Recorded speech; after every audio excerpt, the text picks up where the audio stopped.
ಭಾರತದ ಸಂಸ್ಕೃತಿಯಲ್ಲಿ ಜೈನಾಚಾರ್ಯರು ಕಮಂಡಲದ ಮಹತ್ವವನ್ನು ಭಾಳ ವರ್ಣಿಸಲಾಗಿದೆ. ಕಮಂಡಲ ಭೂಮಂಡಲದ ಅರ್ಥಶಾಸ್ತ್ರದ ಒಂದು ಸಂದೇಶವನ್ನು ನೀಡ್ತದೆ. ಕಮಂಡಲದಲ್ಲಿ ಎರಡು ನಾವು ಮುಖಗಳನ್ನ ಕಾಣ್ತೀವಿ. ಒಂದು ದೊಡ್ಡ ಮುಖ ಇರ್ತಕ್ಕಂಥ ಒಂದು ಸಣ್ಣ. ದೊಡ್ಡ ಮುಖದಲ್ಲಿ ಒಂದು ಸಲ ನೀರು ತುಂಬಿರಂದ್ರೆ ಸ್ರಾವಕರು ಅದನ್ನು 24 ತಾಸು ಆ ನೀರನ್ನು ಉಪಯೋಗ ಮಾಡ್ತೀವಿ. ಅಂದರೆ ಬರೋದು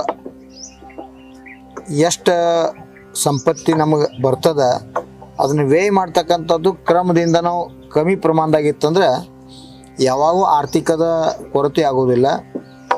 ಜನ ಭಕ್ತ ಸಮೂಹ ಇರ್ಬೋದು, ಎಲ್ಲ ಸರ್ವ ಜನರು ಸುಖಿಯಾಗಿರ್ಲಿಕ್ಕೆ ಸಾಧ್ಯ ಇದೆ. ಆದಾಯಕ್ಕಿಂತ ವ್ಯಯ ಹೆಚ್ಚಾಯ್ತಂದ್ರೆ ಅದು ದುಃಖ ದಾರಿದ್ರ್ಯಕ್ಕೆ ಕಾರಣ ಆಗ್ತದೆ.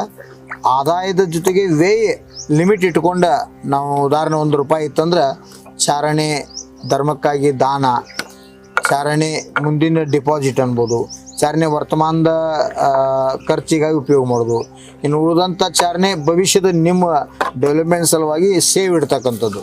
ಈ ರೀತಿ ಒಂದು ಪದ್ಧತಿಯಿಂದ ನಾವು ಹಣವನ್ನು ಸದುಪಯೋಗ ಮಾಡಿದ್ದೆ ಆದರೆ ನಿಶ್ಚಿತ ಎಲ್ಲರೂ ಸುಖಿಯಾಗಿರ್ಲಿಕ್ಕೆ ಸಾಧ್ಯ ಇದೆ.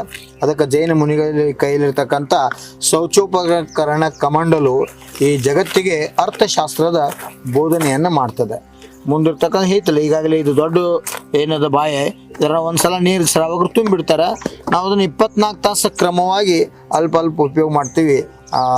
ಕಾಶಿಗೆ ಹೋಗಲಿಕ್ಕೆ, ಕಾಡಿಗೆ ಹೋಗಲಿಕ್ಕೆ ಶೌಚೋಪಕರಣವಾಗಿ ಉಪಯೋಗ ಮಾಡ್ತೀವಿ. ಈ ರೀತಿ ಒಂದು ಅರ್ಥಶಾಸ್ತ್ರವನ್ನು ಜೀವನದಲ್ಲಿ ಅಳವಡಿಸ್ಕೊಂಡ್ರೆ ಪ್ರತಿಯೊಬ್ಬ ಆತ್ಮ ಸುಖಿಯಾಗಿರ್ಲಿಕ್ಕೆ ಸಾಧ್ಯ.